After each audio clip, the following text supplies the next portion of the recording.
অবশ্যই সফল হয়ে গেছে। কে সফল হয়ে গেছে? এবার প্রশ্ন করেন, সবাই করে নাই?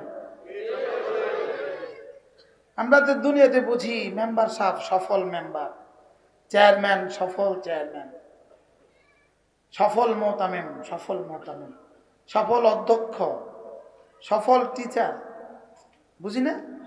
সফল মন্ত্রী।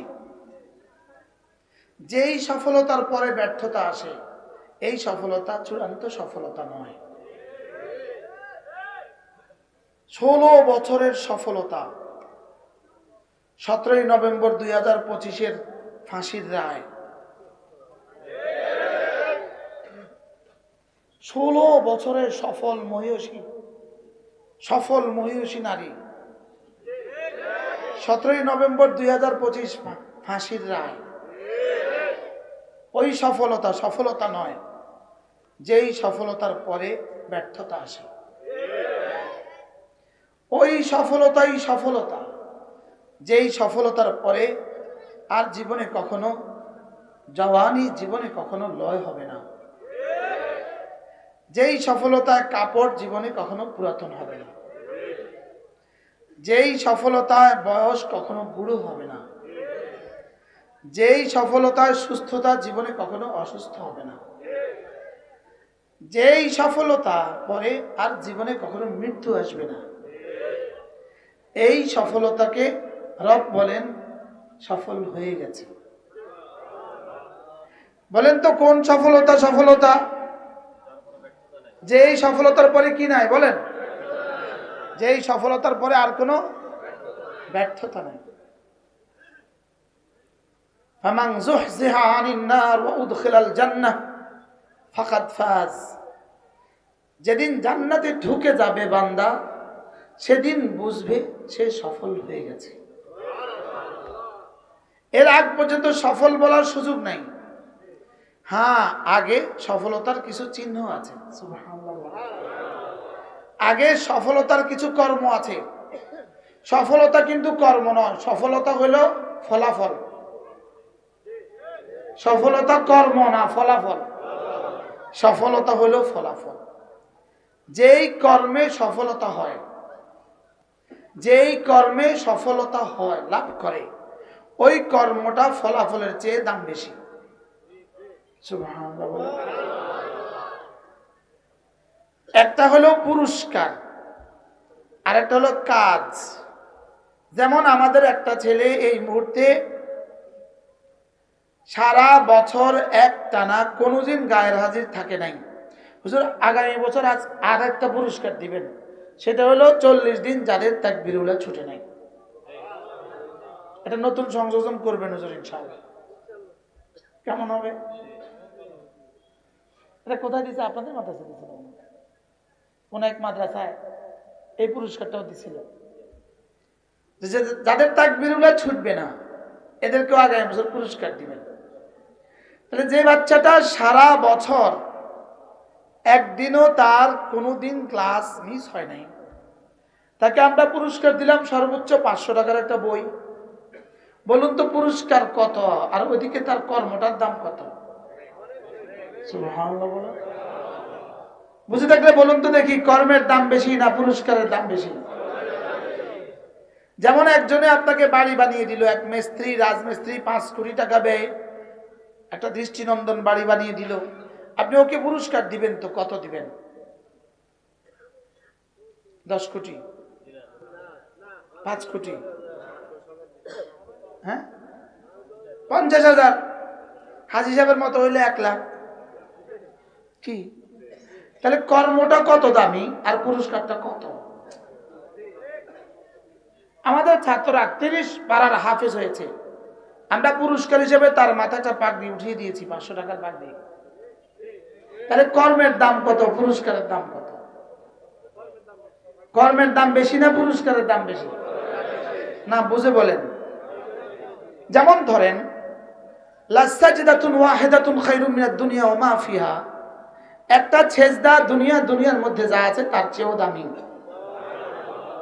আচ্ছা, পুরস্কার যদি দুনিয়ার মধ্যে যা আছে তার চেয়ে দামি হয়, তাহলে একটা সেজদার দাম কত? সুবহানাল্লাহ বলে।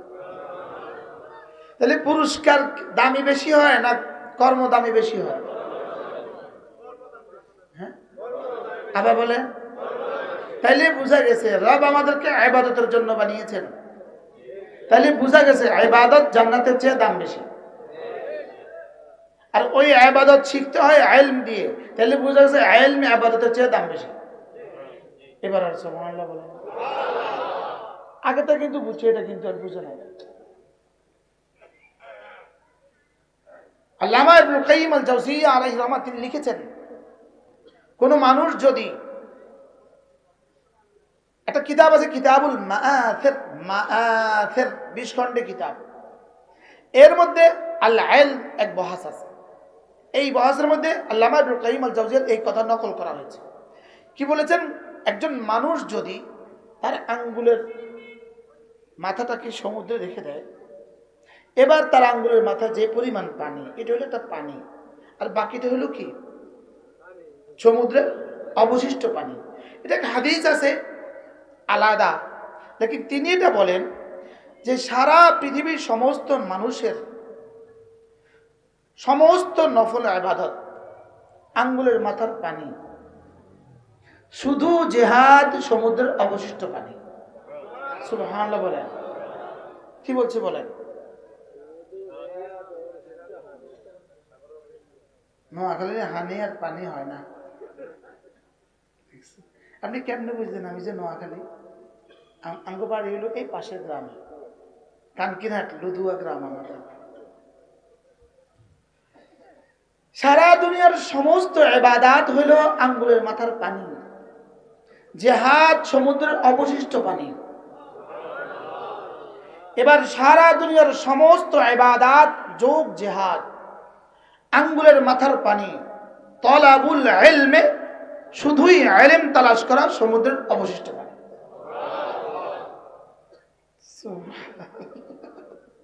আজব কি বুঝছেন? শুধু ইলম তালাশ করা সমুদ্রের অবশিষ্ট পানি। সুবহানাল্লাহ বলেন। আমি উদাহরণ দিয়ে বুঝাই আপনাকে।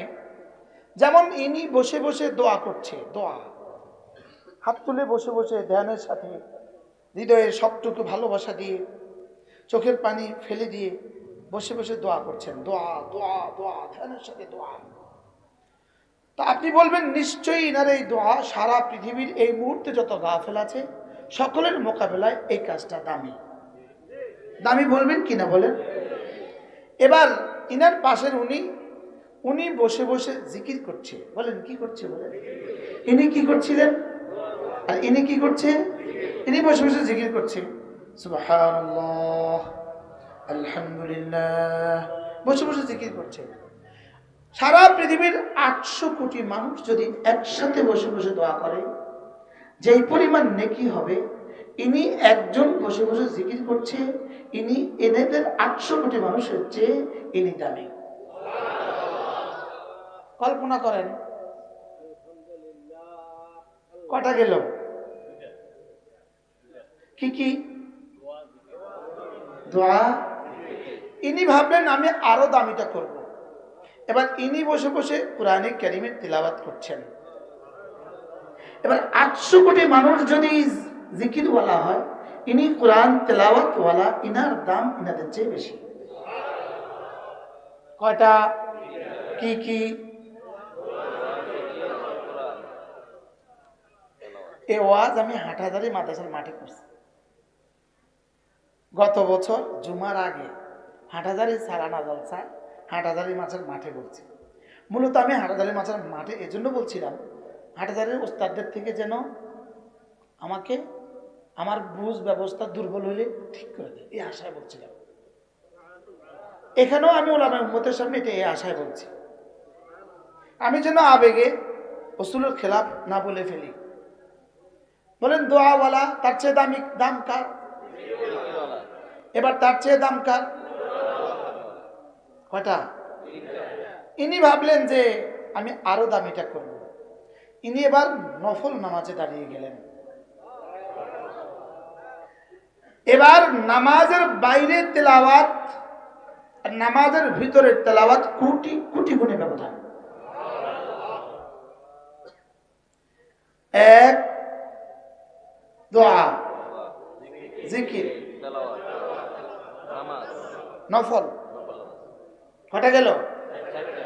ইনি ভাবলেন আমি এদের চারজন যা করে আমি তার চেয়ে দামিটা করব।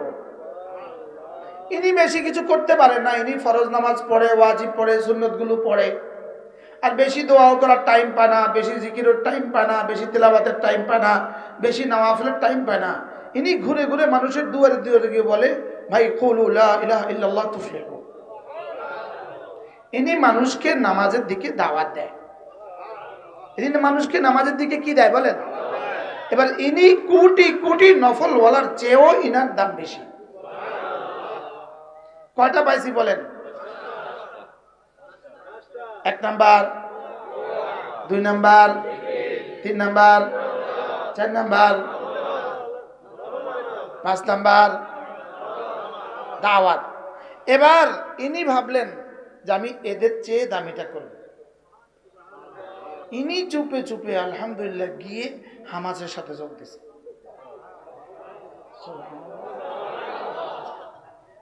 এবার সারা পৃথিবী যদি দাওয়াত দেয় যে পরিমাণ নেকি হবে, ইনার এক সকালবেলার জিহাদ তার চেয়ে বেশি নেকি হবে।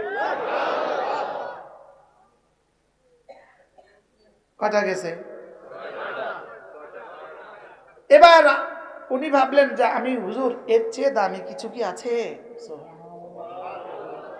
এবার প্রশ্ন করেন কিসের চেয়ে? জেহাদের চেয়ে দামি কিছু আছে? তো এবার প্রশ্ন, এবার ইনি করলেন কি, ইনি এবার মাদ্রাসায় ভর্তি হয়ে পড়া শুরু করলেন। এই এই লোকটার দাম যদি 800 কোটি মানুষ মুজাহিদ হয় যে পরিমাণ হবে, এই লোকটার দাম তার চেয়ে বেশি। এবার ইনি কোনো মাদ্রাসায় মুদারিসি করে পড়াতে শুরু করলেন। সুবহানাল্লাহ। এবার এই মুদারিসের দাম 800 কোটি মুজাহিদের চেয়ে বেশি। এবার কিন্তু সুবহানাল্লাহ জোরে কন্যা আগের বার যেভাবে জোরে সুবহানাল্লাহ বুঝে আসে না, এই জন্য বলেন নাই। এবার দলিলের নাকলি শুনেন, নকল শুনেন। ফাদ্দালাল্লাহুল মুজাহিদিনা আলাল কাঈদিনা দারাজাতান। রব্বুল আলামিন বলেন আমি মুজাহিদের দাম বাড়িয়ে দিয়েছি। দোয়া ওয়ালা, জিকির ওয়ালা, তিলাওয়াত ওয়ালা, নফল ওয়ালা, তাবলীগ ওয়ালা। আমি মুজাহিদের দাম বাড়িয়ে দিয়েছি সমস্ত কায়েদিনের উপরে। বাকি সব দুনিয়ার যা আছে সব কায়েদিন, সব ঘরে বসে আছে। সব কি বলছে? সব কি কায়েদিন, মানে যারা ঘরে বসে আছে। তাহলে দোয়া করনেওয়ালা কায়েদিন, জিকিরওয়ালা কায়েদিন, বলেন কি কায়েদিন। এবার তেলাওয়াতওয়ালা, এবার নফলওয়ালা, এবার তাহাজ্জুদওয়ালা, এবার ইশরাকওয়ালা, এবার চাশতওয়ালা, এবার তাবলীগওয়ালা। বলেন কায়েদিন, বলেন কি সব হলো কায়েদিন। এবার আল্লাহ তাআলা বলেন ফাদ্দালাল্লাহুল মুজাহিদিনা আলাল কায়েদিনা দারাজা। আমি রব্বুল আলামিন মুজাহিদিনদের মর্তবাকে বৃদ্ধি করে দিয়েছি, যারা জিহাদ করে না তাদের উপরে দারাজাতান। সুবহানাল্লাহ। দারাজাতান হলো এক বচন। দারাজাতান মানে স্তর, মর্যাদা। বলেন দারাজাতান মানে কি? এখানে এটা হলো এক বচন, এক বচন ওয়াহিদ। এর বহু বচন আছে দারাজাত। বলেন বহু বচন কি? এবার রব্বুল আলামিন বলেন ইয়ারফাইল্লাহুল্লাযীনা আমানু মিনকুম ওয়াল্লাযীনা উতুল ইলমা দারাজাত।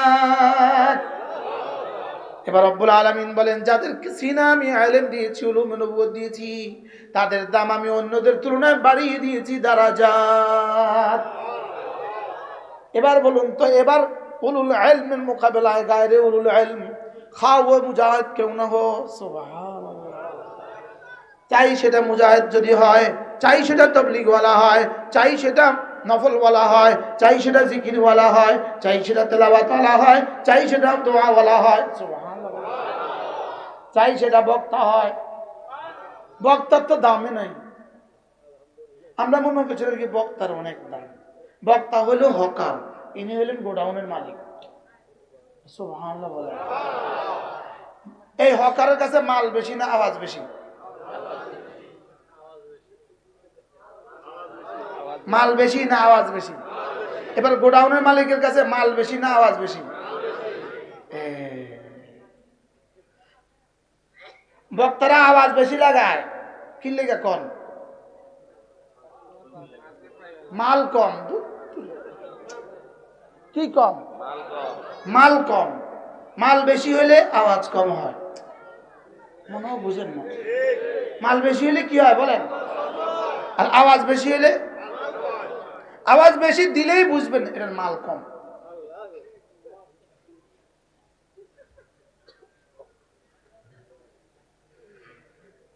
আমাদের তো বেলই নেই, আমাদের তো খানাই নেই। মূল দামি হইলেন এই উস্তাদরা। সুবহানাল্লাহ বলে। মূল দামি কে? এই উস্তাদরা হলো মূল দাম। এজন্য হাজী সাহেব আপনি জীবনে একটা সিদ্ধান্ত নিয়েছেন হাজী সাহেব, আলহামদুলিল্লাহ। যদি উস্তাদদের এত দাম হয় তো যিনি এই ফ্যাক্টরির যিনি মালিক ওনার দাম কেমন? এজন্য মূল দাম হইলো ওলামাদের দাম হইলো মূল দাম। সুবহানাল্লাহ বলে। ওলামাদের দাম হইলো কি? এজন্য আমাদের 1000 বছরের ওয়াজের চেয়ে আমাদের বাচ্চারা যখন বসে বসে মিজান পড়ে, ফালা ফালা ফালু ফালা তালাতা ফালনা ফালতা ফালতু ফালতু ফালতু ফালতু ফালতু, এটা যখন পড়ে তো ফেরেশতার কাছে আমাদের 1000 বছরের ওয়াজের চেয়ে ওটা ভাল লাগে। ছাত্ররা বুঝো না। এজন্য ইলম বড় দামি, ইলম বড় দামি, ইলম বড় দামি জিনিস। বলেন ইলম বড় কি? ইলম সরাসরি আল্লাহ তাআলার সিফাত। সুবহানাল্লাহ বলেন। বলেন ইলম সরাসরি কি? আল্লাহ তাআলা কি? আলিম। আল্লাহ তাআলা আলিম। আল্লাহ তাআলা আল্লাম। বলেন আলিমুন, আলিমুন, আল্লামুন। এবার মূল অক্ষর কি? ইলমুন। মূল অক্ষর কি? ইলমুন। সুবহানাল্লাহ। তাহলে বুঝা গেছে মান লাহু ইলমুন ফাহুয়া আলিমুন। কুল্লু মুশতাকিন ইয়াদুল্লু আলা মাখাদ ইশতিগাকি ওয়া ইয়াকুনু মাখাদুল ইশতিগাকি ইল্লাতান লাহু। তাইলে বুঝা গেছে ইলম মানে আলিম মানে ইলম ওয়ালা। তাইলে বুঝা গেছে ইলম আল্লাহর সিফাত। সুবহানাল্লাহ। ইলম কার সিফাত বলেন? ইলম আল্লাহ তাআলার সিফাত। এজন্য ইলম হলো নূর, ইলম হলো লাইট। লাইট ইলম হলো লাইট। ইলম হলো কি বলেন? এই পৃথিবীতে একটা বস্তু বলো যেই বস্তু সিধা যায়, সোজা যায়, এদিক সেদিক যায় না। সুবহানাল্লাহ বলে না। পৃথিবীতে একদম সিধা যায়, যেখানে বাধা পায় সেখানে থেমে যায়। এটা একটা বস্তু, সেটার নাম হলো লাইট। সেটা হলো নূর। সেটা হলো কি বলেন? আচ্ছা লাইট যদি আগুন, গাড়ির লাইট যদি আঁকা বাঁকা যাইতো, আচ্ছা বলেন তো রাত্রে গাড়িটা চালাইতে গাড়ি কেমনে যাইতো? সুবহানাল্লাহ বলেন। কি এই লাইট কি এই গাড়ি কি বাড়ি যেত না ঘরে যেত? লাইটে এদিকে দেখাইতো। এসব কি অবস্থা এটা? হ্যাঁ আল্লাহ। লাইট যদি বাধাপ্রাপ্ত হয়, বাধাগ্রস্ত হয়, যেমন সামনের ট্রাকে গিয়ে আমার লাইট থেমে গেছে, লাইটে কি বলে আমি কিন্তু বাঁকা বুকা যাবো না, আমি এখানে থেমে যাব। যদি এই সময়ও সে বাঁকা যাইতো, এই গাড়ির পেছনের গাড়ির অ্যাক্সিডেন্টের সম্ভাবনা ছিল। কি ভাই? তাহলে লাইটের গতি কি বলেন? সোজা। লাইটের গতি কি? এই জন্য আলে ইলমু নূর, ইলম হলো লাইট, এটার গতি সোজা। এটা তোমাকে সোজা জান্নাতে পৌঁছায় দিবে। এই জন্য ইলম ছাড়া মানুষটা কেমন? ইলম ছাড়া মানুষটা কেমন? ইলম ছাড়া মানুষটা কেমন? ঠিক অ্যাজ লাইক এ গরু। গরুটা যেমন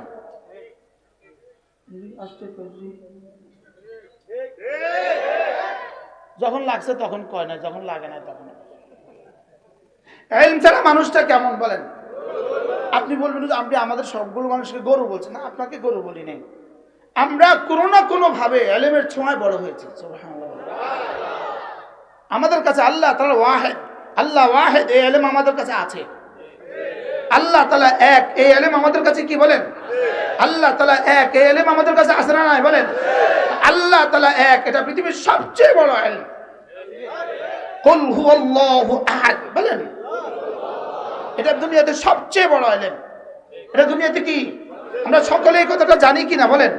বলো আল্লাহ তাআলা একজন, এর সাথে আরেকটা আমাকে শিখতে হবে, আমাদের রসুল সর্বশেষ নবী, সর্বশ্রেষ্ঠ নবী। বলেন সর্বশেষ নবী, সর্বশ্রেষ্ঠ নবী। আপনি বলবেন সর্বশ্রেষ্ঠ হলে সর্বশেষ হয় কেন, সর্বশেষ হলে সর্বশ্রেষ্ঠ হয় কেন?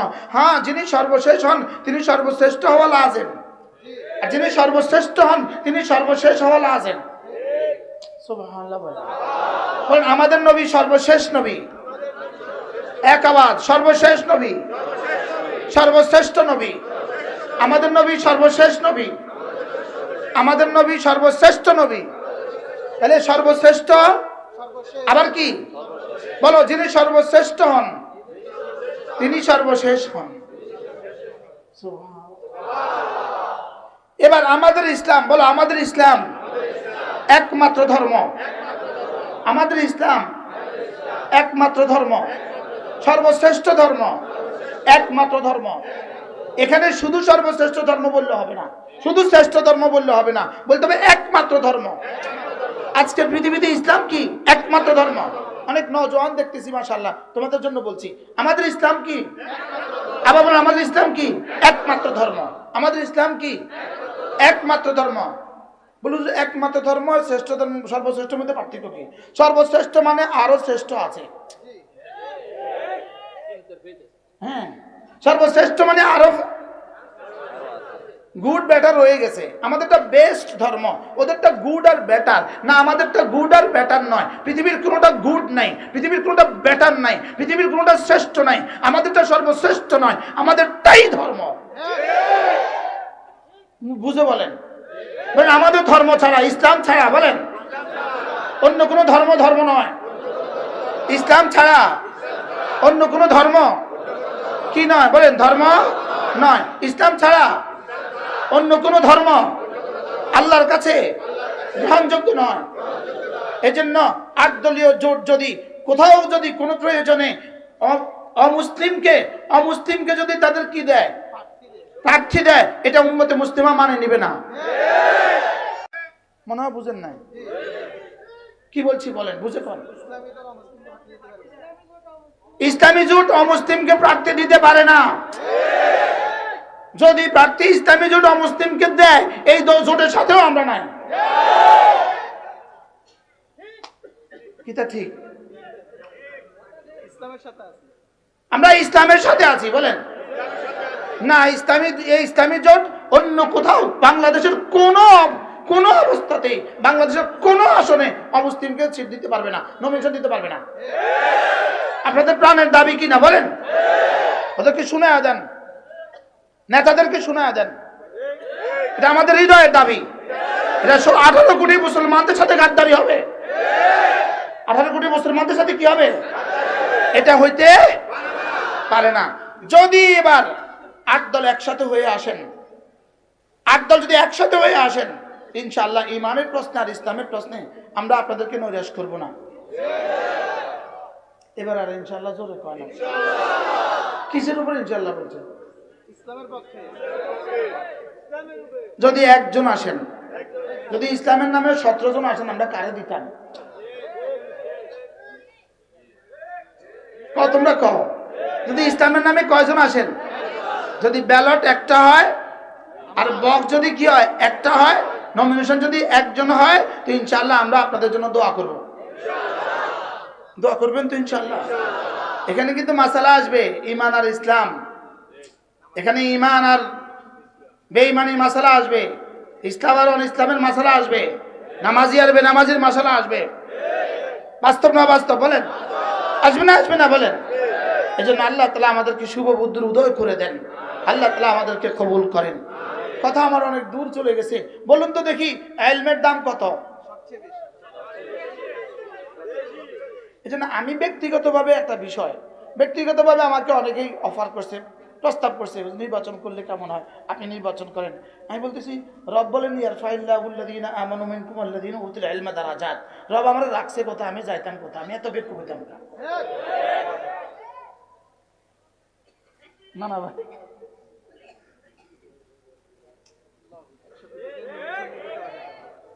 কি বলছি বলেন? কি কইছি কোন? বুঝে কোন তো কি কইছিলাম? আর আমার রাখছে কথা, আমি যাইতাম কোথায়? আচ্ছা দোয়েল পাখি চিনেন না? বাংলাদেশের পাখির রাজা কে?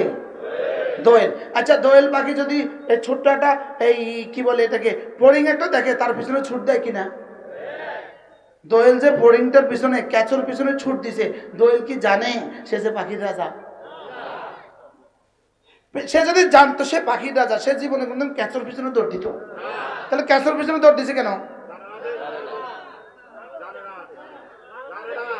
সে কি সে জানে না, এই জন্য ক্যাচর পিছনে দৌড় দিছে। আমরা দৌড় দিছি কি লিগা? জানে কি হয়? আল্লাহ আমাদেরকে বুঝ দান করেন। আমার পঠিত আয়াতে কারিমা কাদ আফলাহা, এক শব্দ কাদ আফলাহা, কামিয়াব হয়েই গেছে। তাহলে আমি মনে করছি ইনি সফল, ইনি সফল বক্তা, ইনি সফল শিক্ষক, ইনি সফল টিউনো, ইনি সফল ওসি, ইনি সফল এসপি, ইনি সফল ডিসি, ইনি সফল ডাক্তার। পৃথিবীর সমস্ত সফলতাকে এক জায়গায় করলে যেখানে গিয়ে শেষ হবে কাদ আফলাহার সফলতা, সেখান থেকে শুরু হবে। এটা বুঝাবার সাধ্য কার? কাদ আফলাহা বলে রব্বে কারীম যেই সফলতা বুঝিয়েছেন, এটা বুঝাবার সাধ্য পৃথিবীর কোনো মানুষের নাই। এটাকে রাসূল বলেছেন, রাসূল বলেছেন লা আইনুন রাআত ওয়ালা উযনুন সামিআত ওয়ালা খাতরা আলা কলবি বাশার। রাসূল বলেছেন যেই সফলতা পৃথিবীর কোনো চোখ দেখে নাই, যেই সফলতা পৃথিবীর কোনো কান শুনে নাই, যেই সফলতা পৃথিবীর কোনো দিল কল্পনাও করতে পারে না। রাসূল বলেন ফালা তা'লামু নাফসুম মা উখফিয়া লাহুম মিন কুররাতি আয়ুন জাযাআন বিমা কানু ইয়ামালুন। রাসূল বলেন যদি চাও তুমি এই আয়াতে কারিমা তেলাওয়াত করো, আল্লাহ তাআলা বলেন আমি তোমাদের জন্য এই পরিমাণ নিয়ামত গোপন রেখেছি পৃথিবীর কোনো নফস জানে না। ফালা তা'লামু লা লা নাফিয়া নফসুন নাকরা, আন নাকরাতু তাহতা নফি তাউম্মু। তাহলে তরজমা কি হয়েছে? জিবরিলও জানে না। জিবরিলও, তাহলে আমাদের সফলতা, আমাদের ঈমান আমলের সফলতা কোথায় এটা জিবরিলও জানে না। সুবহানাল্লাহ বলেন।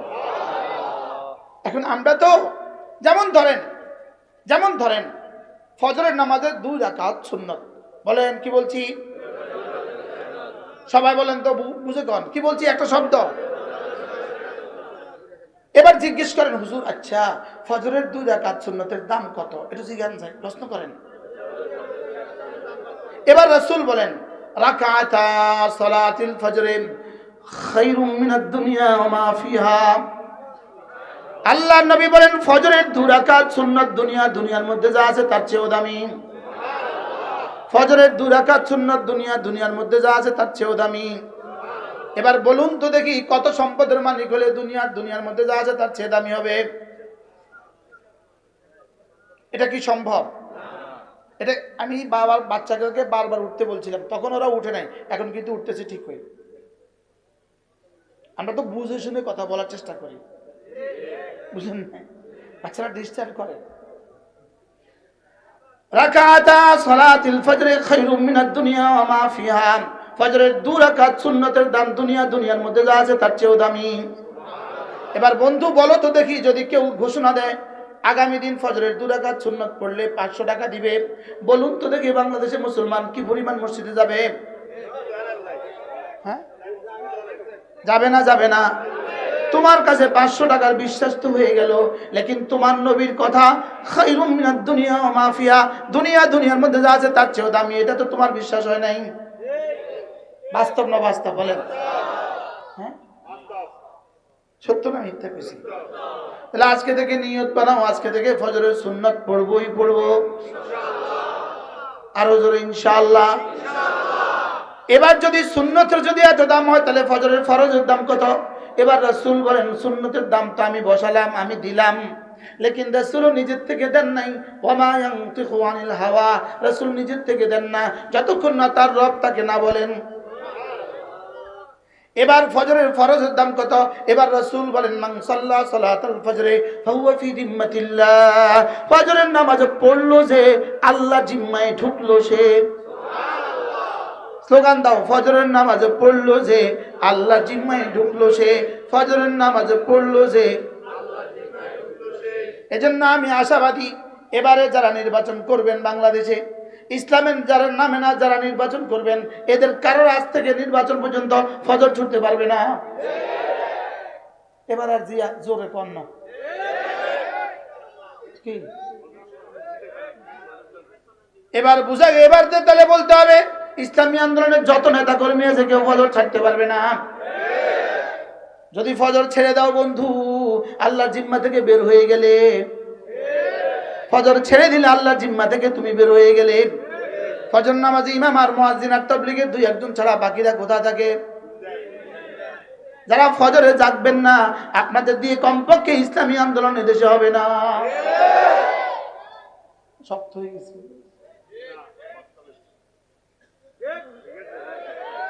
ফজরের নামাজে পড়লো যে আল্লাহ জিম্মায় ঢুকলো সে। এজন্য আমি এক প্রজন্ম চাই যে প্রজন্মের নাম হবে ফজর প্রজন্ম। সুবহানাল্লাহ বলে। আমি এক আন্দোলন চাই যে আন্দোলন নাম হবে ফজরের নামাজের আন্দোলন। আমি বলি বন্ধু, আল্লাহর কসম, আল্লাহর কসম, আল্লাহর কসম, যেদিনে জাতির ফজর আর জুমা এক হবে সেদিন তোমাকে আর আন্দোলন করতে হবে না, হুকুমত তোমাকে গিফট করবে। কি বলছি? ফজর আর জুমা যেদিন এক হবে, এজন্য বন্ধু নিয়ত করো ফজর আর ছাড়বো না।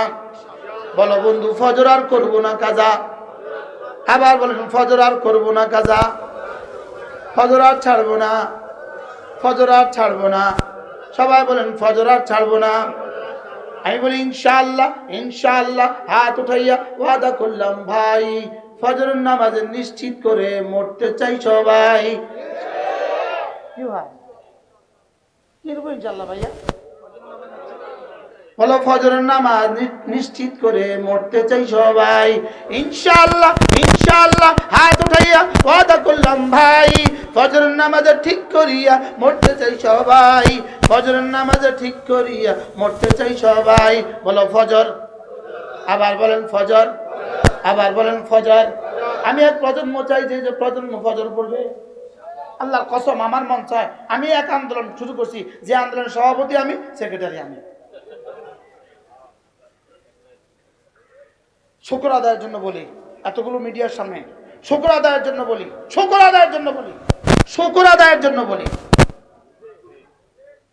আমার ফজরের জামাত ছুটছে তবে আমার জীবনে কোনোদিন মনে নাই। আলহামদুলিল্লাহ। আবার বলুন আলহামদুলিল্লাহ। ওমা উবাররিউ নাফসি ইন্নান নাফসা লাআম্মারাতুন বিসসু। আর ফজর বলছি তো এজন্য, আল্লামা ইবনুল কাইয়িম আল জাওজিয়া তিনি বলেন, একজন মুসলমানের উপরে আল্লাহর পক্ষ থেকে সবচেয়ে বড় পরীক্ষা হলো ফজরের নামাজ। সবচেয়ে বড় পরীক্ষা কি? তো পরীক্ষা যদি সবচেয়ে বড় হয়, পুরস্কারও সবচেয়ে বড় হবে। সুবহানাল্লাহ বলে। এবার তিনি লিখছেন ফজরের নামাজ এই কিতাবের মধ্যে আছে। আমাদের এই কিতাব আমি ফেরি করি, আমি এটা কিতাবের ফেরিওয়ালা, আল ওয়াবিলুস সাইয়্যিব ফিল কালিমিত তাইয়্যিব। আমি এই কিতাবের ফেরিওয়ালা। এই কিতাবের মধ্যে তিনি লিখছেন পরীক্ষা এতটা কঠিন হয় না, পরীক্ষা এতটা কঠিন হয় না যে কেউ পারে না, আর এতটা সহজ হয় না যে সকলেই পারে। কথাটা কেমন? কি বলছে বলেন তো? পরীক্ষা এতটা কঠিন হয় না যে কেউ, আবার এতটা যে সকলেই। বিসিএস পরীক্ষা বুঝি এতটা সহজ হয় যে ৮০,০০০ পরীক্ষা দিচ্ছে ৮০,০০০ পারে, আবার এতটা বুঝি কঠিন হয় ৮০ জনও পারে না। সরকারের টার্গেট থাকে এবার নিবে কতজন? ৮০০ জন। মাসালান নিবে কতজন? ৮০০ জন। পরীক্ষা দিচ্ছে ৮০,০০০। এমনভাবে পরীক্ষা প্রশ্নটা করে যে ৮০০ জনই পাস করে, বাকিরা ফেল করে। এবার বলো তো দেখি ফজর নামাজ কি? পরীক্ষা। ফজর নামাজ কি? এবার পরীক্ষায় পাস করবে সবাই, ফেল করবে না কেউ কেউ পাস করবে? এবার সবাই পাস করবে না কেউ কেউ ফেল করবে? এবার ফেল করবে কারা? ফেল করবে কারা? মুনাফিক যারা। পাস করবে কারা? মুমিন যারা। সুবহানাল্লাহ। বলো ফেল করবে কারা? আমরা যারা বক্তা আছি, আমি আগেই বলছি আমরা বক্তা, ওনারা হলো ওটা অনুলা। আমরা কি? আমরা বক্তা। বক্তারা যখন যায় ঘুমায় রাত ৩টা রাত ৪টা, ১,০০,০০০ শয়তান তাদের কাছে আসে। ১,০০,০০০ শয়তান। কেউ মাথার তেল লাগায়, কেউ পায়ের তাবা, কেউ এত রাত ৩টা বয়ান করছেন, এখন ঘুমান, আটটু ঘুমান, আটটু ঘুমান, আটটু ঘুমান। আমাদের অলি বলি দাওয়াত বলেন আমি টের পাই। ওটা যে আমরা আদর করে আমি এটা টেরই পাই। আমি এটা কি পাই বলে, আমি এটা টের পাই। ও যে পড়ছি আমি এটা টের পাই। একবার কুমিল্লাতে বলেন আমি এটা সাপ টের পাই, আর আমি তো রোজ আমার টের পাই। আমি গতকালকে শুইতে গেছি তখন 4:20 বাজে, 4:20, 4:20 আমি শুইতে গেছি। আমি ঘড়িতে অ্যালার্ম দিছি 5:20। কয় ঘন্টা? 5:20 যখন অ্যালার্মটা দিল, মন চাইছে মোবাইলটা একটা হাজার দিই। কি যে সারা দিন সারা রাত পরে 4:20 ঘুম আর 5:20 অ্যালার্ম, উপায় আছে? এখন আমি টের পাইছি যে কয় লক্ষ শয়তান আমার কাছে আছে। শয়তান আমারে বহুত সুন্দর করে বুঝাইছে, বহুত আদর করছে।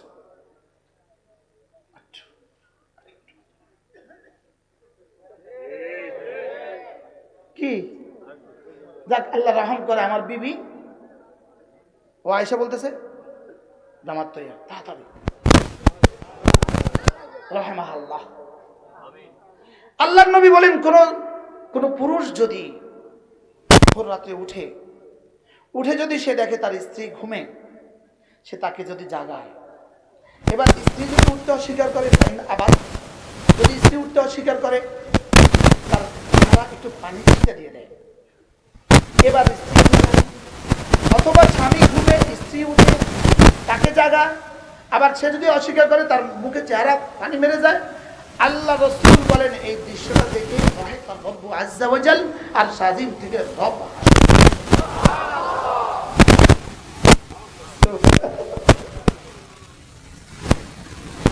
ফজরের নামাজে পড়লো যে আল্লাহ জিম্মায় ঢুকলো, সে ফজরের নামাজে পড়লো যে আল্লাহ জিম্মায় ঢুকলো। যে জাতি ফজর পড়বে না এ জাতি ইসলামী হুকুমত জীবনেও স্বপ্নেও দেখবে না। কি বলছি বলেন? যে জাতি কি দেখবে না? ফজর পড়বে না। বলেন বলেন কি বলছি? মান সাল্লা সালাতাল ফজরে ফাহুয়া ফি জিম্মাতিল্লাহ। ফজরের নামাজ পড়লো যে আল্লাহর জিম্মাদারিতে ঢুকে গেল, যে আল্লাহর জিম্মাতে ঢুকে গেল, তার রিজিকের জিম্মাদার আল্লাহ, তার সুস্থতার জিম্মাদার আল্লাহ, হায়াতের জিম্মাদার আল্লাহ, তার বিয়ে করার প্রয়োজনে স্ত্রী দেওয়ার জিম্মাদার আল্লাহ, সন্তান হওয়ার প্রয়োজনে সন্তান হওয়ার জিম্মাদার আল্লাহ, তার রিজিকের জিম্মাদার আল্লাহ, বিদেশে ভিসা দিয়ে দেওয়ার জিম্মাদার আল্লাহ, বিদেশে গেলে একামা দেওয়ার জিম্মাদার আল্লাহ, তার ব্যবসাতে বরকত দেওয়ার জিম্মাদারি আল্লাহ, তার দোকানটাকে হেফাজতের জিম্মাদার আল্লাহ। মান সাল্লা সালাতাল ফজরে ফাহুয়া ফি জিম্মাতিল্লাহ। আমি যদি বলি, আমি কসম খেয়ে বলি, যদি আমাকে বিবিসি প্রশ্ন করে ভূমিকম্প থেকে বাঁচার কোনো তাবিজ দিবেন কিনা, আমি বলবো হ্যাঁ, ভূমিকম্প থেকে বাঁচার তাবিজ ফজরের নামাজ। আবার বলেন ভূমিকম্প থেকে বাঁচার তাবিজ কি বন্ধু? ফজরের নামাজ ভূমিকম্প থেকে বাঁচার তাবিজ। মান সাল্লা সালাতাল ফজরে ফাহুয়া ফি জিম্মাতিল্লাহ, রাওয়াহুল বুখারী। এরপরে আল্লাহ নবী বলেন কোন মানুষ যদি ফজরের পরে আর মাগরিবের পরে সূরা ইখলাস পড়ে 3 বার, সূরা ফালাক পড়ে 3 বার, সূরা নাস পড়ে 3 বার, আল্লাহ নবী বলেন তাজদিকা মিন কুল্লি শাই। আমি নবী কথা দিলাম তুমেরা মাই তেরা। রব যেন বলেন যাও তুমি আমার আমি তোমার।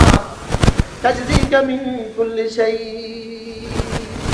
যেই নামাজি পাঠ করিবে 3 বার 3 বার 3 কুল, যেই নামাজি পাঠ করিবে 3 বার 3 বার 3 কুল, সকল কথায় পাঠ করিবে যথেষ্ট হবে 2 কুল। বলবো তো শুধু অফার চলছে, অফার, শুধু অফার চলছে। ফজর নামাজের 2 রাকাত সুন্নাত, দুনিয়ার মধ্যে যা আছে তার চেয়েও দামি। এবার ফজরের নামাজ 2 রাকাত ফরজ, আল্লাহর জিম্মাতে ঢুকে গেলে বন্ধু, এবার ফজরের পরে সূরা ইখলাস 3 বার, সূরা ফালাক 3 বার, সূরা নাস 3 বার, তাজজিকা মিন কুল্লি শাই। এই 3টা সূরা তোমার জীবনের জন্য যথেষ্ট হয়ে গেল। সূরা ইখলাস পড়লে বন্ধু শিরক আর কুফর থেকে বেঁচে গেলে, সূরা ফালাক পড়লে বন্ধু তোমার শরীরটাকে বাঁচায়া দিলা, আর সূরা নাস পড়লে বন্ধু এটার তাকাজার, এটার খাসিয়ত হলো রূহটাকে বাঁচায়া দিলা। সুবহানাল্লাহ। আল্লামা ইবনুল কাইয়িম আল জাওজিয়া তিনি লিখছেন এই 3টা সূরা একজন মুমিনের জন্য, সূরা ফাতিহা, সূরা ইখলাস, সূরা ফালাক, সূরা নাস, এই 3টা সূরা একজন মুমিনের জন্য তার নিঃশ্বাসের চেয়ে দাম বেশি। তার নিঃশ্বাসের চেয়ে বেশি প্রয়োজন, তার খাবারের চেয়ে বেশি প্রয়োজন, তার পানীয়র চেয়ে বেশি প্রয়োজন। সুবহানাল্লাহ বলেন। কয়টার চেয়ে বেশি প্রয়োজন বলেন? পানির চেয়ে, খাবারের চেয়ে, নিঃশ্বাসের চেয়ে। সুবহানাল্লাহ। যেমন ধরেন একটা শব্দ আছে মিন শাররি মা খালাকা, মিন শার পড়েন, মিন শাররি মা খালাকা। আবার মা মানে যা যা, খালাকা মানে বানিয়েছেন। আল্লাহ তাআলা যা যা বানিয়েছেন, আল্লাহ তাআলা যত কিছু বানিয়েছেন, জমিনে যত কিছু বানিয়েছেন, উপরে যত কিছু বানিয়েছেন, আকাশে যত কিছু বানিয়েছেন, জমিনে যত কিছু বানিয়েছেন, পানির মধ্যে যত ক্ষতি রেখে দিয়েছেন, বাতাসের মধ্যে যত ক্ষতি রেখে দিয়েছেন, আগুনের মধ্যে যত ক্ষতি রেখে দিয়েছেন, বিদ্যুতের মধ্যে যত ক্ষতি রেখে দিয়েছেন, গ্যাসের মধ্যে যত ক্ষতি রেখে দিয়েছেন, ভূমিকম্পের মধ্যে যত ক্ষতি রেখে দিয়েছেন, তুফানের মধ্যে যত ক্ষতি রেখে দিয়েছেন, বন্যার মধ্যে যত ক্ষতি রেখে দিয়েছেন, রব্বে কারীম যত ক্ষতি পৃথিবীর কোনো না কোনো মাখলুকাতের মধ্যে, সব মাখলুকাতের মধ্যে রব যত ক্ষতি রেখে দিয়েছেন, বিচ্ছুর মধ্যে ক্ষতি রেখে দিয়েছেন, সাপের মধ্যে ক্ষতি রেখে দিয়েছেন, দিছে না বলে না, জমিনের মধ্যে ক্ষতি রেখে দিয়েছেন। শুধু ক্ষতি রেখে দেয় নাই, 5টা সেকেন্ড লাগবে না বাংলাদেশকে উপড়ে ফেলতে। আকাশের মধ্যে যত ক্ষতি রেখে দিয়েছেন, বিদ্যুতের মধ্যে যত ক্ষতি রেখে দিয়েছেন। আমি যে যে ক্ষতি আমি জানি, যেগুলো আমি জানি না, যেগুলো বিজ্ঞান জানে, যেগুলো বিজ্ঞানও জানে না, যেগুলো রাসূলরা জানে, যেগুলো রাসূলরাও জানে না, যেগুলো জিবরিল জানে, যেগুলো জিবরিলও জানে না। মিন শাররি মা খালাকা, এক বাক্যের মধ্যে তার সবগুলো একসাথে আছে। কি শুনলেন? বলো তো অর্থ কি? বলো, একজন বলেন। যা যা আপনি বানিয়েছেন, আবার বলেন যা যা আপনি বানিয়েছেন। সব কিছুর মধ্যে যত ক্ষতি হইতে পারে, যত ক্ষতি আমরা জানি। আচ্ছা, আমরা যে ক্ষতিগুলো জানি, এই ক্ষতিগুলোই বেশি না অজানা ক্ষতি বেশি? বিজ্ঞান যে ক্ষতিগুলো জানে এগুলো বেশি না অজানা ক্ষতি বেশি? রাসূলরা যে ক্ষতি জানে এগুলো বেশি না অজানা ক্ষতি বেশি? জিবরিল যে ক্ষতিগুলো জানে এগুলো বেশি না অজানা ক্ষতি বেশি? আল্লাহ। তাইলে মিন শাররি মা খালাক, মিন শাররি মা খালাক। তাদাব্বুরাত ইবনুল কাইয়িমের মধ্যে আল্লামা ইবনুল কাইয়িম আল জাওজিয়া আলাইহির রহমাত সূরা ফালাকের তাফসীরের মধ্যে লিখেছেন, মানুষের জীবনের সার প্রথমত দুই প্রকার। সার প্রথমত দুই প্রকার। এক নম্বর জানা সার, দুই নম্বর অজানা সার। আল্লাহ। সার প্রথম, সার মানে ক্ষতি। সার মানে কি? ক্ষতি। প্রধানত কয় প্রকার? কি কি বলো? জানা সার, অজানা সার। এবার জানা সার আবার দুই প্রকার। বলো, জানা সার আবার দুই প্রকার। জানা সার দুই প্রকার। কিছু সার থেকে আমি বাঁচার সুযোগ আমার কাছে আছে, কিছু সার থেকে বাঁচার সুযোগ আমার কাছে নাই। যেমন ডায়াবেটিস একটা ক্ষতি, এটা আমি জানি, লেকিন এটা থেকে বাঁচার উপায় কি আমি জানি না। ক্যান্সার আমি জানি, লেকিন এটা থেকে বাঁচার উপায় কি আমি জানি না। মনে হয় বুঝেন না কথা। এবার তিনি বলেন সূরা ফালাক আর নাসের মধ্যে, সূরা ফালাক আর নাসের মধ্যে কুল আউযু বিরাব্বিল ফালাক মিন শাররি মা খালাকা ওয়া মিন শাররি গাসিকিন ইযা ওয়াকাবা ওয়া মিন শাররিন নাফাতাতি ফিল উকাদ ওয়া মিন শাররি হাসিদিন ইযা হাসাদ। এখানে সার আছে মোট 4 বার। সূরা ফালাকের মধ্যে সার আছে মোট 4 বার। সূরা নাসের মধ্যে সার আছে একবার। মিন শাররিল ওয়াসওয়াসিল খান্নাস, এখানে সার আছে কয়বার? একবার। মোট হলো কয়বার? 5 বার। বলেন মোট হলো কয়বার? ওখানে সার হলো 4 বার। সূরা ফালাকের সার হলো 4 বার। আল্লাহ তাআলার সিফাত হলো একবার, রব্বিল ফালাক। আর এখানে সার হলো একবার, সিফাত হলো 3 বার। কুল আউযু বিরাব্বিন নাস মালিকিন নাস ইলাহিন নাস। পরে মিন শাররিল ওয়াসওয়াসিল খান্নাস। এবার প্রশ্ন, এখানে সার হলো একবার, আল্লাহর সিফাত হলো 3টা, রব, ইলাহ, মালিক। রব, ইলাহ, মালিক। আর ওখানে সার হলো 4 বার, আর আল্লাহর সিফাত হলো কয়টা? একটা। কি? রব, রব্বিল ফালাক। প্রশ্ন হলো ওখানে 4 বার সিফাত, চারবার সার একবার সিফাত কেন, এখানে একবার সার তিনবার সিফাত কেন? উত্তর, ওখানে চারোটা সিফাত হলো দুনিয়ার সাথে সম্পর্ক, এখানে শরীরের সাথে সম্পর্ক, এখানে একটা সার হলো রুহের সাথে সম্পর্ক। রুহের সার শরীরের সার থেকে কোটি কোটি গুণে বেশি। শরীরের সার রুহের সার থেকে বেশি না কম? এই নওজওয়ানরা, সার অর্থ কি রে বাবা? ক্ষতি। ক্ষতি সার অর্থ কি বলেন? এবার বলুন তো দেখি, সে ছবি দেখে কেন? রুহের সারের কারণে। সে সিনেমা দেখে কেন? রুহের সারের কারণে। সে চাঁদাবাজি করে কেন? সে দুর্নীতি করে কেন? সে বিড়ি খায় কেন? সে নামাজ পড়ে না কেন? রুহের সার, রুহের ক্ষতি। বলেন কিসের ক্ষতি? রুহের ক্ষতি। তাহলে রুহের ক্ষতি হলো বেশি। এজন্য এখানে রব্বে কারীম তার তিনটা সিফাত বলেছেন। তুমি না রব্বিন নাস, মালিকিন নাস, ইলাহিন নাস। আল্লাহ, এজন্য তুমি আমার তিনটা সিফাতের কথা বলো। আমি তোমার রব লাগি, আমি তোমার মালিক লাগি, আমি তোমার ইলাহ লাগি। সুবহানাল্লাহ বলেন। আল্লাহ মাত্তাকি ওসমানী দামাত বারাকাতুম তিনি বলেন, এখানে নাস বলেছে রব তিনবার। প্রথম নাস কুল আউযু বিরাব্বিন নাস, তিনি বলেন প্রথম নাসের তরজমা হলো বাচ্চা, প্রথম নাসের তরজমা হলো বাচ্চা। দ্বিতীয় নাসের তরজমা হলো যুবক, তৃতীয় নাসের তরজমা হলো বুড়ো। কারণ প্রথম নাস হলো রব, তারবিয়তের সাথে প্রথম নাসের বড় সম্পর্ক। বাচ্চার সম্পর্ক লালন পালনের সাথে। 2 নম্বর মালিক, বাদশাহ, বাদশাহ সম্পর্ক জওয়ানের সাথে। 3 নম্বর মাবুদ, মাবুদের সম্পর্ক বুড়ার সাথে। কি ভাই, রব বলেছে নাস, আর যে আবুল কুলাঙ্গার বলে নাস মানে নাচে, এটা কাফের কাফের কাফের। কি তার পক্ষে যারা স্লোগান দেয় তারাও কাফের। আল্লাহর কোরআনকে আমাদের চোখের সামনে এভাবে বিকৃত করবে, এটা হতে পারে না। এটা হতে, এজন্য ভান্ডারীদের থেকে বাঁচেন, লালনদের থেকে বাঁচেন, বাউল আর ফাউলদের থেকে বাঁচেন। কি কি বলছি বলেন? বলো, ভান্ডারীদের থেকে বাঁচো, ভান্ডারীদের থেকে। 2 নাম্বার লালন, 3 নম্বর কি? বাউলেদের থেকে বাঁচো, হিজবুত তাওহীদের থেকে বাঁচো, আলে কোরআনের থেকে বাঁচো। আল্লাহ আমাদের সবাইকে হেফাজত করেন। কি শব্দকে কি বলে ফেললো, হারামখোর কোথাকার। কি ভাই, এটা মানবতার কলঙ্ক। এরা কি বলেন? মানবতার কি? এরা মানবতার কলঙ্ক, এরা মনুষ্যত্বের কলঙ্ক, এরা মানুষ হওয়ার যোগ্যতা রাখে না। এদের পক্ষে একদলে মিছিল করে, ওদের পক্ষে একদল কি করে বলে? আল্লাহ আমাদেরকে হেফাজত করেন। কথা আমার দূর চলে গেছে, কি বলবো কি বলবো। قد أفلح من تزكى وذكر اسم ربه فصلى। রব্বুল আলামিন বলেন, কামিয়াব কে জিকির করে যে, নামাজ পড়ে যে। সুবহানাল্লাহ। এজন্য ইসলামী আন্দোলনের নামে মিটিং করতে গিয়ে যদি নামাজ ছুটে যায়, এই আন্দোলন দিয়ে জীবনে কখনো ইসলাম হবে না। করো আন্দোলন, করো মিছিল, করো মিটিং, লেকিন প্রত্যেকটা সদস্যের নামাজ নিশ্চিত করো। বুঝছেন কেউ? এতক্ষণ তো ভালো আছিল, আমি হঠাৎ করে আবার উল্টে গেলেন কেন? আমি যদি পজিটিভ নেগেটিভ দুটোটা না বলি, আপনি বুঝলেন কেন? মালাহা মা আলাইহা তো দুটোটা বলতে হবে না। কি বলছি বলেন?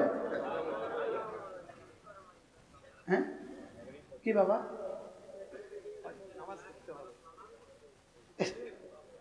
নেগেটিভ পজিটিভ মিটিং করো আর যা করো, নামাজ ঠিক করতে হবে। কি বলছি বলেন? আবার বলেন কি ঠিক করতে হবে বলেন? আরো ধরে বলেন কি ঠিক করতে হবে? শুধু জোহর ঠিক করবো না, ফজরও ঠিক করবো? এই জন্য বড় চ্যালেঞ্জ হবে, বড় চ্যালেঞ্জ হবে। আগামী নির্বাচন বড় চ্যালেঞ্জ হবে দেশের জন্য। শুধু আবেগে মাতলে হবে না, আবেগে নাচলে হবে না। 20 লাখ মানুষ দেখে পাগল হইলে হবে না। বুঝেন না কথা? 20 লাখ মানুষ দেখে পাগল হইলে কি হবে না। প্রত্যেকে নিয়ত করেন, আজ থেকে নামাজ পড়বই পড়বো। বলেন ইনশাআল্লাহ, বলেন ইনশাআল্লাহ, বলেন ইনশাআল্লাহ, বলেন ইনশাআল্লাহ। রোজানা কিছু না কিছু জিকির করব। একটু আগে একজনে বলছে, একটু আগে আমার সামনে একজনের ভোট চাইছে, একটু আগে মাঠে উনি কি বলছেন জানেন? শুধু নামাজ পড়লে হবে না।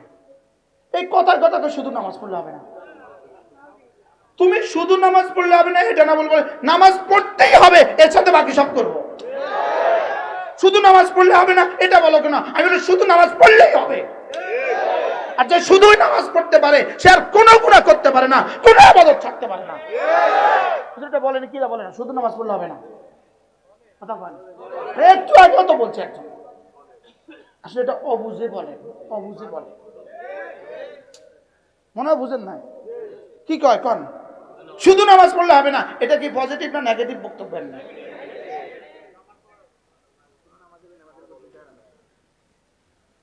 আমি বলবো শুধু নামাজ পড়লে হবে না এটা বলবেন না, বলতে হবে আমাকে নামাজও পড়তে হবে, এর সাথে সব করতে হবে। এটা হবে পজিটিভ, এটা হবে কি বলেন? শুধু নামাজ পড়লে হবে না। আবার কয় না, এই কথা ঠিক নয়, শুধু নামাজ পড়লে হবে না, এই বাক্যটা ঠিক নয়। আল্লাহ কয় শুধু নামাজ পড়লেই হবে। উতলু মা উহিয়া ইলাইকা মিনাল কিতাব ওয়াকিমিস সালাহ ইন্নাস সালাতা তানহা আনিল ফাহশাই ওয়াল মুনকার। রাব বলে শুধুই নামাজ পড়ো, যাও সব আমি ঠিক করে দিব। বুঝুন কি কি আছে এর মধ্যে? শুধু নামাজ, বক্তৃতাতে শুধু নামাজ পড়লে হবে না, ভোটও দিতে হবে, শুধু নামাজ পড়লে হবে না। মানে কি? আমি বলে নামাজও পড়বো, ভোটও দিব, শুধু নামাজ পড়লে হবে না। শুধু নামাজ পড়লে হবে না, এই শব্দটা নেগেটিভ, এটা পজিটিভ নয়। এটা কি আমরা অনেকে বুঝতেছি না আর কি, কথা বুঝেন নাই মনে হয় কি বলছে। হ্যাঁ, তাহলে আমরা আজকে থেকে কি করবো বলেন? পড়বো তো ইনশাআল্লাহ, আর বেনামাজিকে ভোট দিব না, সব কথা ঠিক আছে। আমি এতক্ষণ ব্যাটিক কথা কইছি, ঠিক আছে কে কইছেন? ঠিক আছে কে কইছে? উনি, তুমি? ঠিক আছে, আলহামদুলিল্লাহ, বলো আলহামদুলিল্লাহ। মোহাম্মদ বুঝা শুরু করছে, আলহামদুলিল্লাহ। বলবেন হুজুর, আচ্ছা বেনামাজিরে ভোট দিতে না মানা করছেন, এটা কোন আয়াতে আছে? দরকার না, দরকার না। ফালা তুতি' মান আগফালনা কলবাহু আন যিকরিনা, ফালা তুতি' মান আগফালনা কলবাহু আন যিকরিনা। আমার জিকির থেকে যে গাফেল, খবরদার খবরদার খবরদার, ফালা তুতি', তুমি তার পেছনে যাবা না। সুবহানাল্লাহ। তাকে তুমি নেতা বানাবা না, তাকে তুমি কি বানাবা না। একটু আগে একজনে এক প্রার্থী একটা সুন্দর বক্তব্য দিয়েছে, একটু আগে অনেক ভালো লাগছে আমার কাছে। উনি বললেন যে আচ্ছা, যেমন আপনি মসজিদের সভাপতি, আপনার মসজিদে আপনি একজন ইমাম নেবেন, আপনি কি করেন? ইমামটা কেমন, গলাটা কেমন, চেহারাটা কেমন, দাড়িগুলো কেমন, টুপিটা কেমন, অবয়ব কেমন, কত খামত কেমন, সবগুলো দেখে শুনে আপনি একজন ইমাম নেন। আপনি যদি 20,000 টাকার মসজিদের একজন ইমাম নিতে যদি সব দেখতে হয়, তা আপনি তাকে এমপি বানাবেন, আপনি এখানে 20 লাখ মানুষের নেতা বানাবেন তাকে, সে নামাজ দেখে নিবেন না? অ্যাক্সিডেন্ট। আরে সুন্দর বলছে না খারাপ বলছে বলেন? সুন্দর বলছেন বলেন না? সে আয়সা এভাবে পড়ে বিসমিল্লাহির রহমানির রহিম, তার বিসমিল্লাহটা দেখে কি বোঝা যাচ্ছে না তার সূরা ফাতিহার কি হালত? বিসমিল্লাহ দেখে কি বোঝা যাচ্ছে না? বিসমিল্লাহ অবশ্য পড়ে না, বিসমিল্লাহ আর এখন আর পড়ে না, বিসমিল্লাহ বললে যদি হুজুররা আসে বিসমিল্লাহ পড়তাম না, ডাইরেক্ট শুরু করে কি। এই জন্য নিয়ত করেন ইনশাআল্লাহ নামাজি নামাজি নামাজি। কাকে কাকে বন্ধু বানাবো? আবার বলেন কাকে বন্ধু বানাবো? নামাজিকে বন্ধু বানাবো, জিকিরওয়ালাকে বন্ধু বানাবো, কোরআনওয়ালাকে বন্ধু বানাবো, যে ইসলামের পক্ষে কথা বলে তাকে বন্ধু বানাবো। তাকে কি বানাবো? ইনশাআল্লাহ তাকে বন্ধু বানাবো, তাকে আমার নেতৃত্বের চাবি তার হাতে তুলে দিব। বলেন ইনশাআল্লাহ, বলেন ইনশাআল্লাহ। আল্লাহ আমাদের সকলকে কথাগুলো বোঝা মানা সহজ করে দেন, সকলে বলি আমিন। আল্লাহ তাআলা এই মাদ্রাসাকে কবুল করেন। হ্যাঁ, আমি তো পারি নাই আপনাদের সামনে বলতে, কাদ আফলাহা মান তাযাক্কা ওয়া যাকারা ইসমা রাব্বিহি ফাসাল্লা। আল্লাহ আমাদের সকলকে, প্রত্যেকে নিয়ত করো বন্ধু, যখন বিয়ে করবা দিন দেখে বিয়ে করবা। এবার যখন সন্তান হবে সন্তানকে দিন শিখাবো, বলেন ইনশাআল্লাহ। আর যে বলেন ইনশাআল্লাহ। জোয়ানরা যদি কখনো সুযোগ হয় তাবলীগে যাবা। এবার আসতে কইছি ইনশাআল্লাহ। যদি কখনো সুযোগ হয় কোথায় যাবেন বলেন? যদি কখনো সুযোগ হয় তাবলীগে যাবেন। যদি কখনো সুযোগ হয় হক্কানি রব্বানি কোনো আল্লাহওয়ালাদের মজলিসে যাবেন। প্রত্যেক ইংরেজি মাসের প্রথম শুক্রবার নোয়াখালী জেলা জামে মসজিদ মাইজদি জিকিরের মজলিস হয়, আমি আসি প্রত্যেক ইংরেজি মাসের প্রথম শুক্রবার। প্রত্যেক ইংরেজি মাসের দ্বিতীয় শুক্রবার লক্ষ্মীপুর আমি যাই। প্রত্যেক ইংরেজি মাসের তৃতীয় শনিবার, তৃতীয় শুক্রবার ঢাকা। প্রত্যেক ইংরেজি মাসের তৃতীয় শনিবার সিলেট। প্রত্যেক ইংরেজি মাসের শেষ শনিবার কুমিল্লা। প্রত্যেক ইংরেজি মাসের চতুর্থ রবিবার হাটাদারি। প্রত্যেক ইংরেজি মাসের পঞ্চম রবিবার ঢাকা আর চিটাগং জমিয়তুল ফালাহ মসজিদ। যার যেখানে সুযোগ হয় শরীক হবেন, বলেন ইনশাআল্লাহ। বলেন আরে জীবন তো একটা, দিয়ে দিয়েছি রব্বে কারীমকে। এটা কাকে দিয়ে দিয়েছি? রব্বানা তাকাব্বাল মিন্না ইন্নাকা আনতাস সামিউল আলিম। রব এটা আপনাকে দিয়ে দিয়েছি, আপনি দয়া করে কবুল করেন। যে জীবনের নামাজ নাই, যে জীবনের নামাজ নাই, যে জীবনের জিকির নাই, আল্লাহর কসম এটা কোনো জীবন না। বলো কি বলছি, বলো বলো। নামাজ নাই, জিকির নাই, বলো এ জীবন জীবন না। এটা is like a dog. কও ইংরেজি কও। as like a DOG DOG খায় ঘুমায় বাচ্চা দেয়, বেনামাজি খায় ঘুমায় বাচ্চা দেয়। আমাদের এক বিশ্ববিখ্যাত বুজুর্গ ছিলেন, নোয়াখালীর মানুষ ছিলেন, হযরত মাওলানা হাবিবুল্লাহ মিসবাহ রাহিমাহুল্লাহ তাআলা। তিনি একবার হাটহাজারী আলামী সংস্থার বয়ানে তিনি বলছিলেন, এই বলো তো দেখি চিটাঙ্গের গরু ঘুম থেকে কয়টায় উঠে? তো কেউ আবেগে কয়টা 8টায়, কেউ 10টায়। হুজুর বলতেছেন না না, গরুর ঘুম থেকে উঠার কোনো টাইম টেবিল নাই। বলেন গরুর ঘুম থেকে উঠার কি নাই বলেন? তো গরুর যেমন ঘুম থেকে উঠার টাইম টেবিল নাই, বেনামাজিরও ঘুম থেকে উঠার টাইম টেবিল নাই। এবার বুঝছে ভালো। গরু ঘুম থেকে উঠে দুই প্রয়োজনে। হুজুর বলেন যে গরুর ঘুম থেকে উঠে দুই প্রয়োজনে, আউটের প্রয়োজনে আর ইনের প্রয়োজনে। কি? খাওয়ার পায়খানা।